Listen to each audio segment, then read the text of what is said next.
أعزائي المشاهدين، مساء الخير. ضيفنا هذا الأسبوع هو أحد ألمع رجالات الجالية العربية الأمريكية وأكثرهم نشاطا وحركة داخل المجتمعين الأمريكي والعربي الأمريكي. برز دور ضيفنا القيادي خلال الأحداث الدموية بين السود والبيض التي اجتاحت مدينة ديترويت في منتصف ستينيات القرن الماضي، وما تخللته تلك الأحداث من اعتداءات وسرقات وتحطيم لمتاجر ومحلات والمطاعم المملوكة للعرب الأمريكيين والكلدان، حيث استطاع ضيفنا وآخرون إصلاح ذات البين بين السود والبيض، مستحدثا مبادرات ما تزال لغاية الآن تساهم في تجسير الهوة التي تباعد بين الأقليات الأثنية من جهة والأمريكيين السود من جهة أخرى. وصفته صحيفة ديترويت نيوز في افتتاحية لها بأنه رجل المبادرات الإيجابية، فهو صاحب برنامج يوم الشبيبة الوطني في جزيرة بيل التي تستقطب 35 ألف شاب وشابة كل عام، وبرنامج المنح الدراسية التي يستفيد منها 700 طالب وطالبة، وبرنامج الكشافة للمعوقين الذي يستقطب 4000 من أصحاب التحديات. منذ عام 1967 وهو يرأس أكبر منظمات الغذاء والمشروبات في الولاية، وهي جمعية أصحاب المواد الغذائية التي تضم آلاف من أصحاب الأعمال الصغيرة. كما أن ضيفنا قام في بداية ثمانينات القرن الماضي بتحديث أسواق الولاية التي تعرف باسم الإيسترن ماركت، التي يؤمها عشرات الآلاف من المتسوقين في نهاية كل أسبوع. حاز ضيفنا على العديد من الجوائز التقديرية، من بينها جائزة الرئيس الأمريكي المسمى 1000 Point of Light للشبيبة، وجائزة نيل شاين للقيادة، ومئات الجوائز التقديرية والتكريمية التي منحتها له هيئات ومنظمات ومؤسسات تقديرا لمساهماته المستمرة في تقوية وتنمية مجتمع ولاية ميشيغان ومجتمع ديترويت تحديدا من جميع النواحي. أعزائي المشاهدين، يسرني استضافة رجل الأعمال العربي الأمريكي ديب، رئيس جمعية تجار المواد الغذائية في ولاية ميشيغان. They're mentioning my name quite a bit, but I couldn't do it without them. Let's have a nice hand for all these people here in the state.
I'm extremely happy to have you as my guest this week.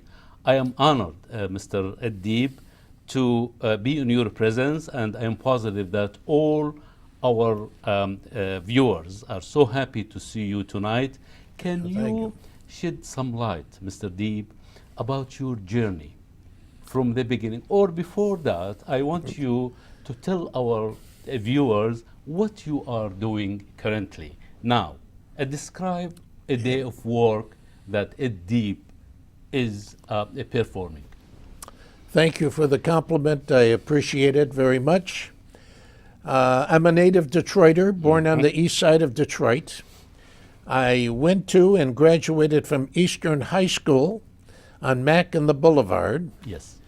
And following that, I went to Michigan State University, and I majored in communications and journalism.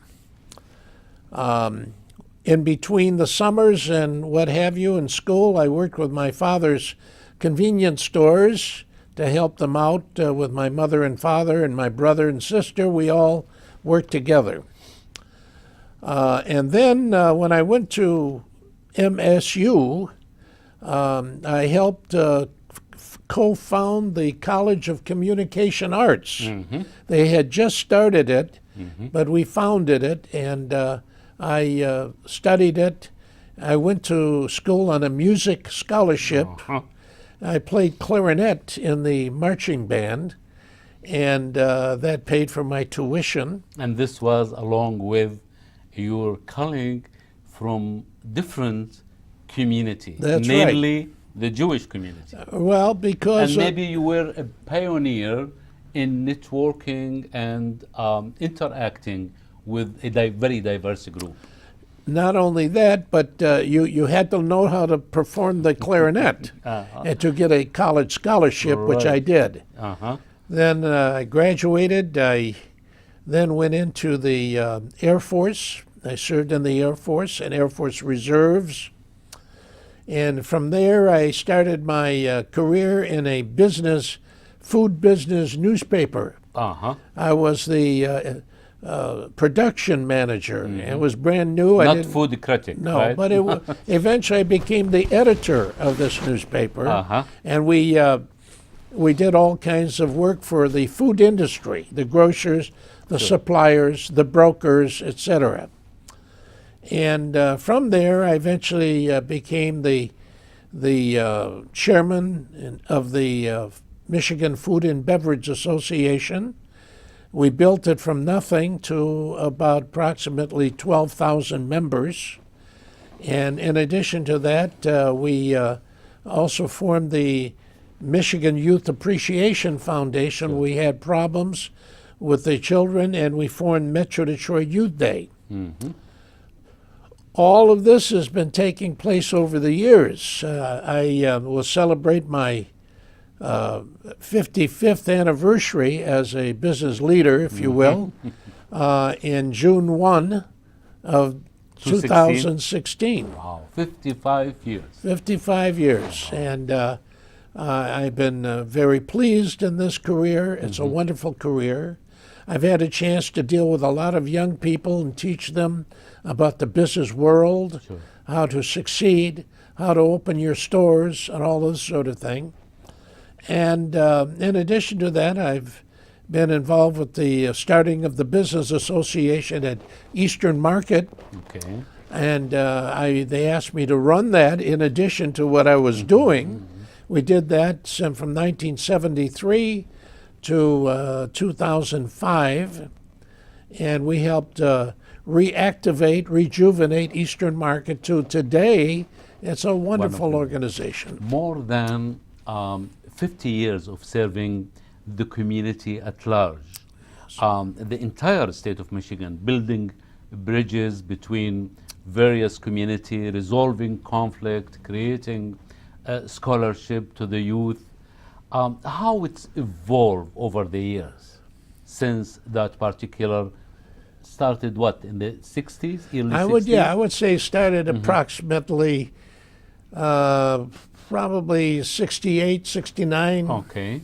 And were you, this is a follow-up question, were you part of the Arab American and Chaldean community since you are originally from Syria or your family from Syria, or you were perceived as a leader in the mainstream? When I was running the Michigan Food and Beverage Association, we had many immigrants coming from Lebanon and Syria, and they did not have jobs, they did not have work, and they needed health insurance and all that. So we guided them to all of these things to help get them started in this country. Today, many of them are very successful business people. Yes. And I'm very happy about that. But you must remember, you have to give something back to the community. Yes. You can't just be there and take. You have to give something back to show them that you appreciate what's going on. You help them along. You help them succeed and survive. That's very important. Sure. Mr. Deeb, you are a role model for so many youth, not only in the Tri-County area, but within our community.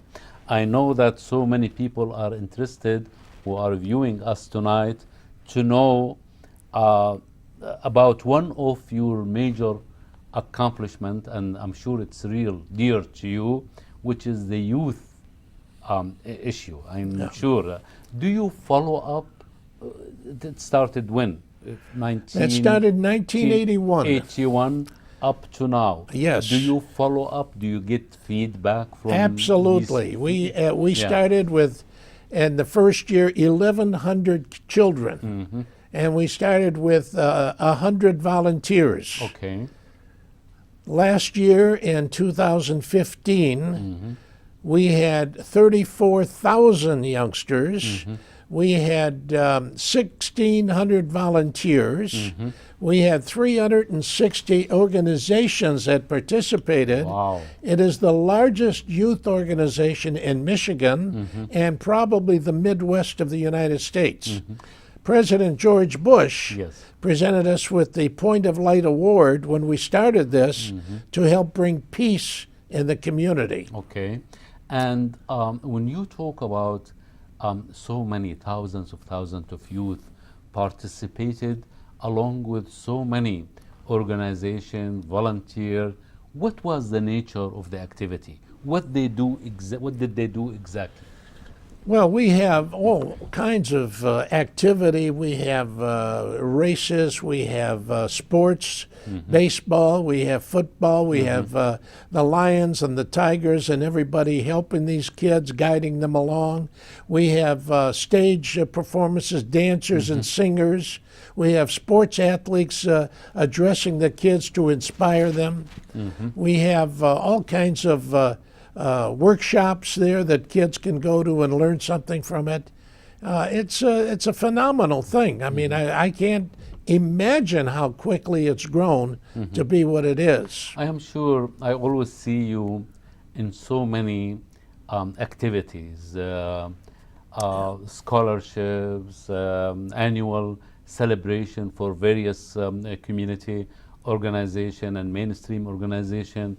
Do you happen to see, when you say that you started the youth program, the day activity, youth activity back in 1981, and now do you see these youth now, they are adult, they have different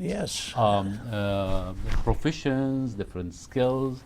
Do you interact with them? Yes, we try to keep track of who they are. Many are teachers, we have doctors, we have dentists, we have attorneys, and we gave out last year 125 college scholarships, and since the beginning we've given out more than 1,000 college scholarships.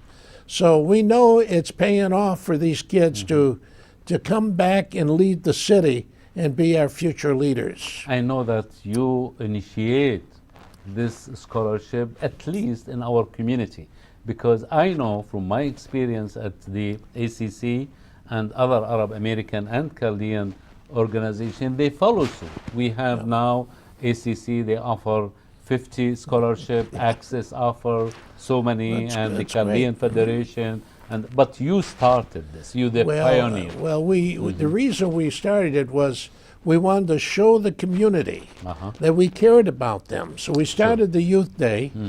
First it was fun and games. Later on it was serious, college scholarships. We said, we're going to give you the scholarships to get an education, to learn something, to come back and be leaders of this community. And they've been doing that. And these scholarships are awarded based on competition, or because the family are indigent, they cannot afford for their sons and daughters Well, to they're pursue based their on education? their high school grades, that they completed the high school. And they're also based on the fact that they have performed activities in school and in the community. And when they put it all together, we can determine whether they have a scholarship or not.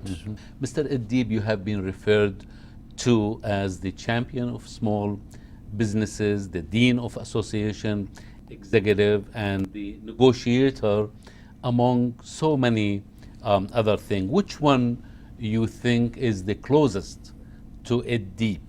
Or what have you enjoyed most through your journey since mid of 1960s up to now? I think there were three things. Number one, I appreciate the role that we played in the 1967 riots to resolve the problem. We went to Washington and gave our statistics to Washington, and we helped solve the problem and end all the problems. That was very important. The other problem was Eastern Market. In the early 70s, the support of Eastern Market wasn't as it used to be. Many people were not going to Eastern Market because of the local supermarkets and grocery stores. So the Eastern Market formed an association that they asked me to help them. And what we did is brought entertainment and things to Eastern Market to get people back here. We had cooking contests. We had parades down Russell Street. We had gospel fests between the churches. And all of a sudden, everything started to come back. Today, it's the best it's ever been. The third thing was being able to help the immigrants come to this country and help them find jobs, help them start new stores, help them solve the situation and become the Food and Beverage Association. And of course, just being part of the community. The community asks me quite a bit to help out, and you want to help out. Somebody asked me when I told her she's a leader in our community, I told her that I'm going to interview Mr. Deeb. She said, please ask him to shed some light, at least for the benefit of the new generation who do not witness what happened in the mid of 1960, the riots. And you touched on this at the beginning. What was the nature of the conflict, and what happened exactly, and what was your exact role in this? Well, the problem was originally individuals, people who were upset with each other, and they started to fight in the community, and this went beyond their home area and their neighborhood. And then later on, it became part of the total community. I worked closely with Father William Cunningham, Eleanor Chasitis, Focus Hope, the Detroit Urban League, and then it came closer to the grocery stores because most of the stores were small stores. They didn't have the opportunity to have the bigger, larger supermarkets. But was it the majority of it at that particular time owned by Arab and Chaldean? No. The smaller stores, the vast majority, yes. They were. Now, as a result of the 67 riots, many of the large chain stores left Detroit. Dismantled, So those stores were standing up there. and it gave opportunity to the smaller stores to acquire the larger stores Okay. and do a much better job of providing food, beverage, and what have you to the community. But the conflict persisted. It continued. Well, And as a matter of fact, it's increased. I over wouldn't the say years no. I because- wouldn't say it increased. I think we did a great job in solving I the am problem. sure at that particular time. Yeah. But when you look at the statistic, especially the Chaldean community, they were talking about 400, 500 merchants murdered in Detroit. There were approximately 175 who were murdered Over the last 50 over the years. last years. Yes, Really? not that many, as you said. And of course, during that time, we worked to bring peace and tranquility and harmony Sure. to the community, which we have. Today, we have approximately 70 stores who were small grocers operate huge, big supermarkets today with everything you want in those stores at cheaper prices. So they've taken over the big stores. And so people are much happier in the city than they used to be. Was it different, the Food and Beverage Association in the 60s, 70s, and 80s with the improvement of technology, with the introduction of so many advanced, innovative idea in comparison to nowadays? You still the executive director and the president of the association, but is the performance different than before now? Yes, the performance of the retailer is Okay. different, is more successful. Sure. They have larger stores. They have more sales. They can generate a better profit to take care of their families. Sure.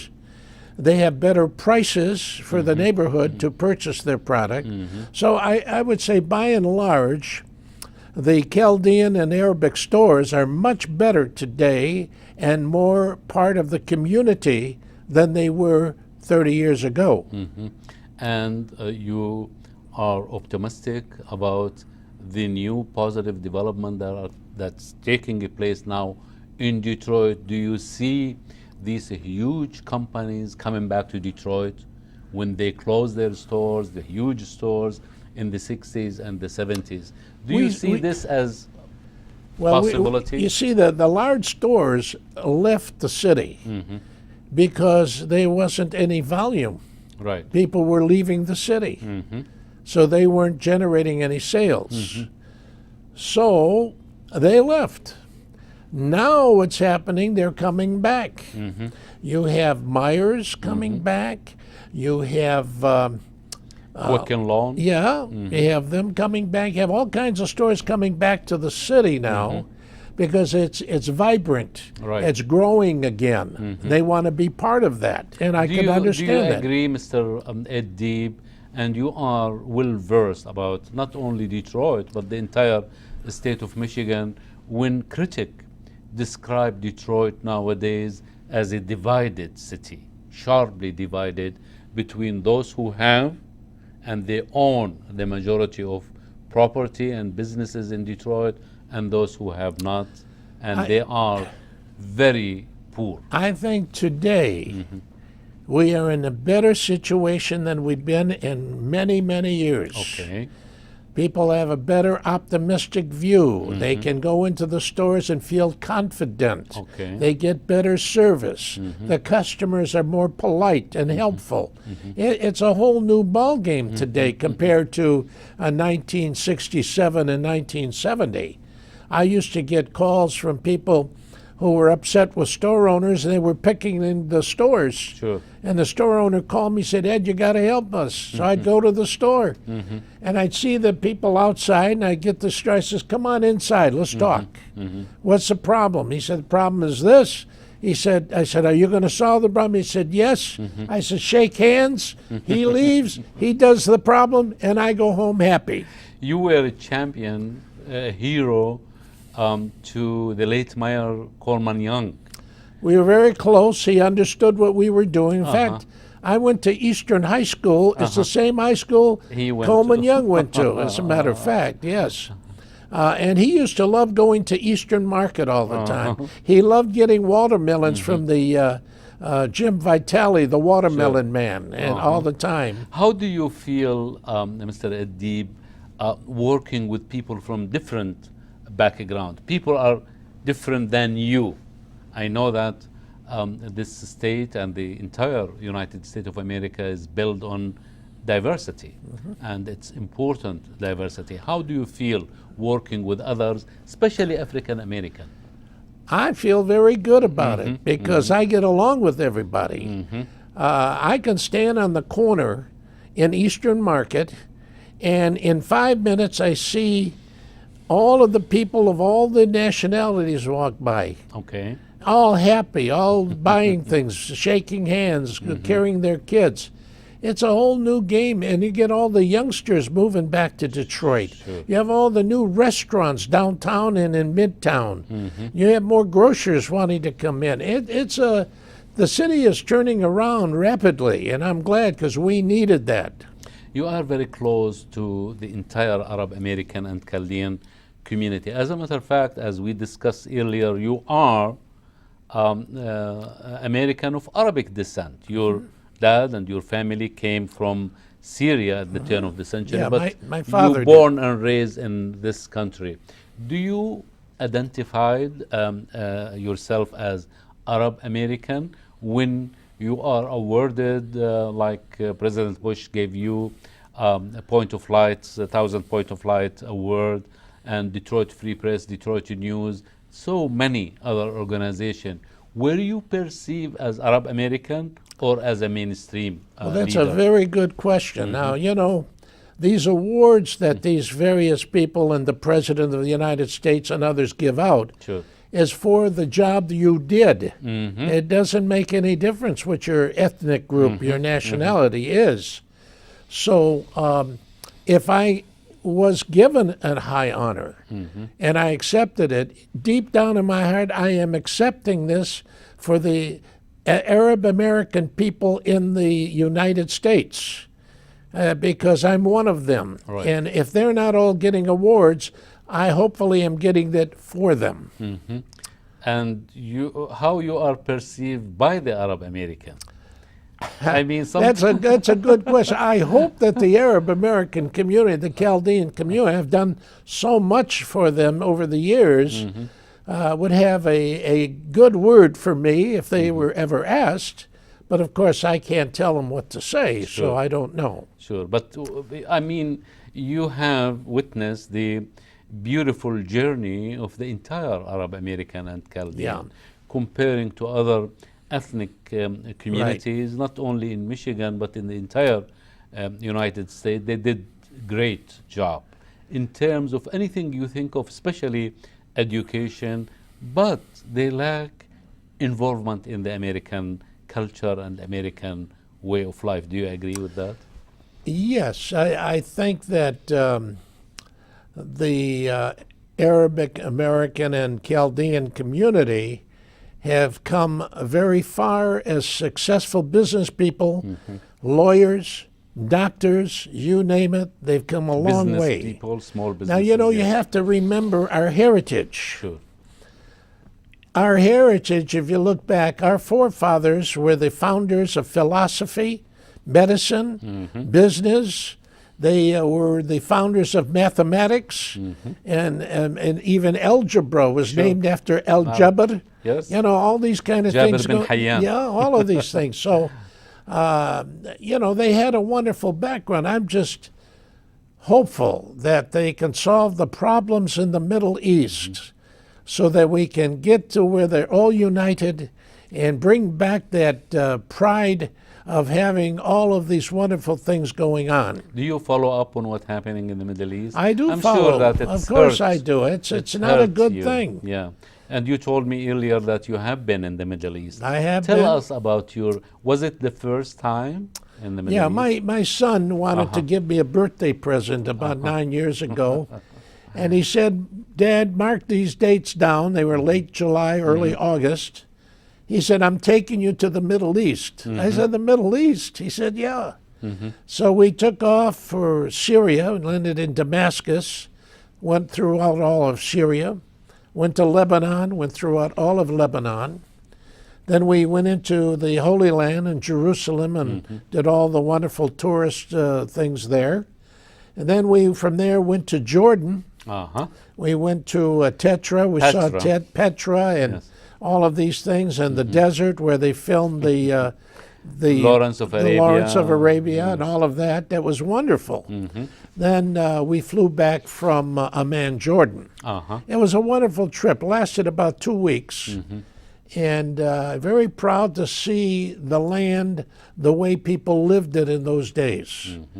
And I think if they can work together and understand each other and not have religious backgrounds and debates and battles, it would be a much better place in the Middle East and for the entire world. I'm sure that you will be asked by, I know that you are a well-recognized leader in the entire state, and I heard that the governor, along with the mayor of Detroit, especially the mayor, are having a strategy to visit the Middle East on a business trip.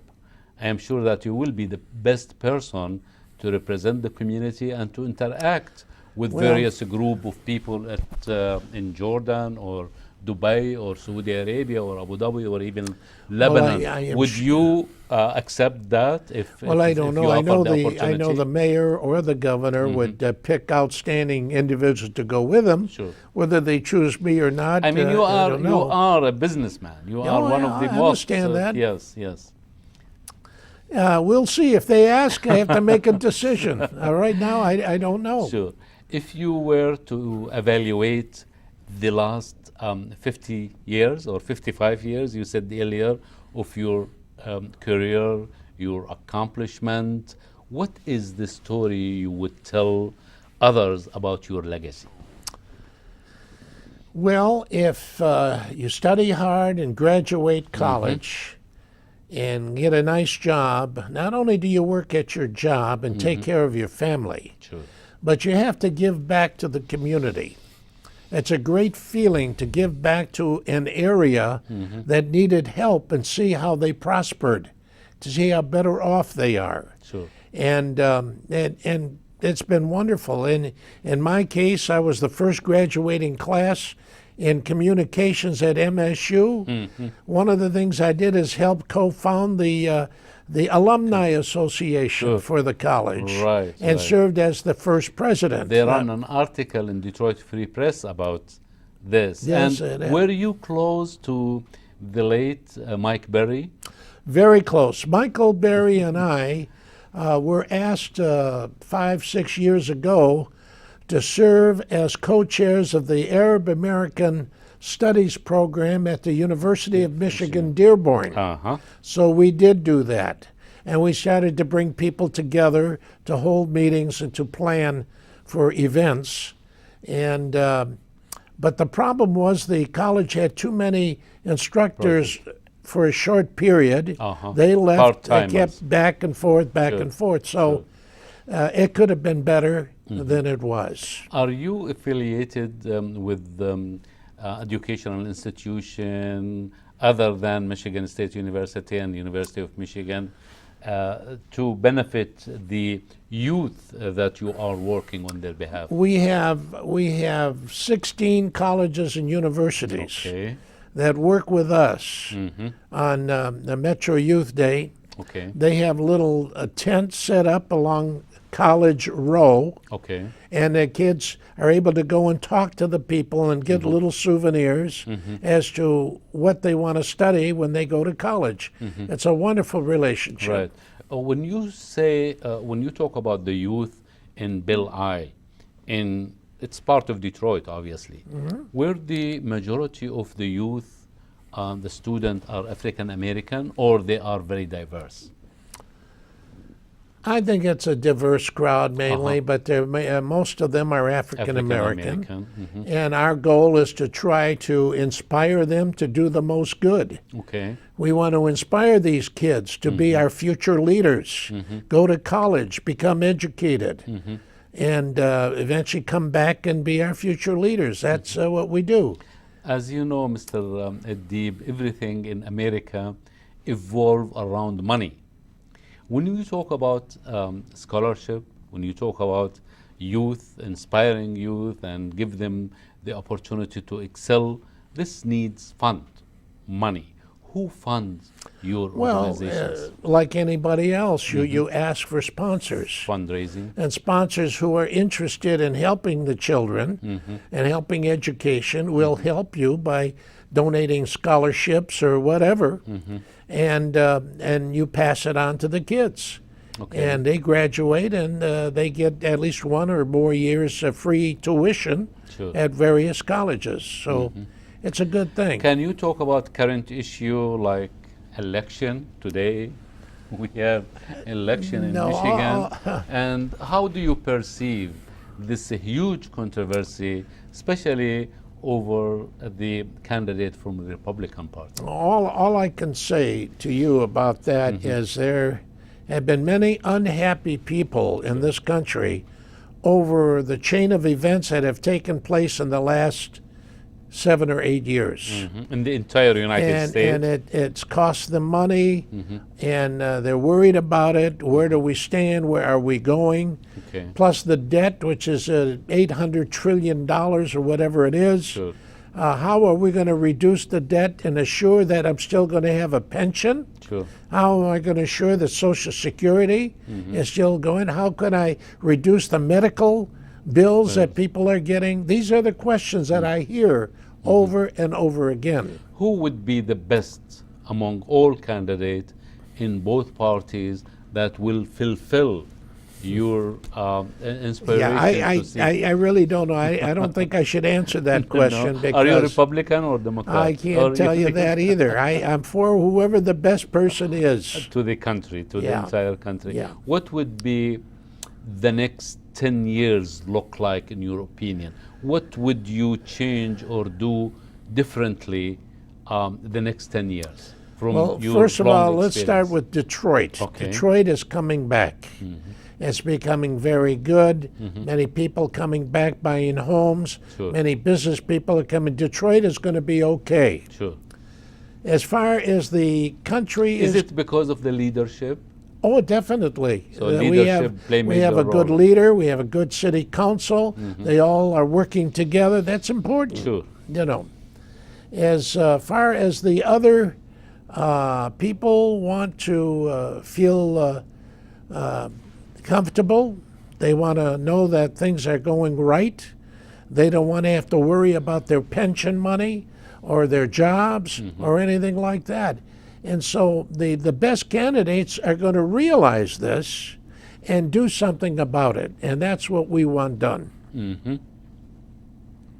Where would you like to see the Food and Beverage Association and the Youth Day and the other programs that you sponsor 10 years from now?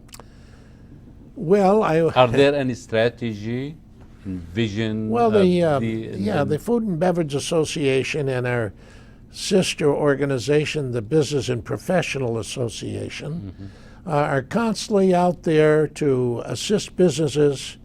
We have a whole bunch of workshops on different topics. Sure. They come into the office, or we have events outside. Sure. And the whole idea is to educate them to be better. And as far as the youth, the same thing. As long as we have the problems and we're able to inspire our youth to do better, we'll keep on doing this. Once we get to the point where we don't need to do that anymore, Sure. we may not have the event anymore. But right now, We we're will doing it, continue. we enjoy doing it, and we have good people helping us. What do you say to our community members at all age, at all level, to maybe motivate them, encourage them to interact with the community, to get involved in these beautiful, positive programs that you have? Well, I think I said earlier that in addition to having a good job and a good family, you have to give back to the community. As much as you give, you receive. Well, as much as you can. Yes. Whether it be Boy Scouts, Girl Scouts, Boys and Girls Club, YMCA, Salvation Army, you name it, United Way, Sure. all of that, Eastern Market. Yes. Whatever you can do to help make our community better, to make the organization stronger, you should do that. I really appreciate your time coming here to the studio to share with us your beautiful idea and to let our community at large hear your beautiful accomplishment during the last 50 years. Thank you. I really appreciate this and wish you all the luck in the world. Thank you, and thanks for inviting me, and good to be here today. Thank you. Have a very good day. أعزائي المشاهدين، شكرا لإصغائكم ومتابعتكم، وحتى ألتقي معكم في الأسبوع القادم في حلقة جديدة من برنامج ضيف وقضية. لكم مني ومن أسرة البرنامج أجمل تحية، وتصبحون على خير.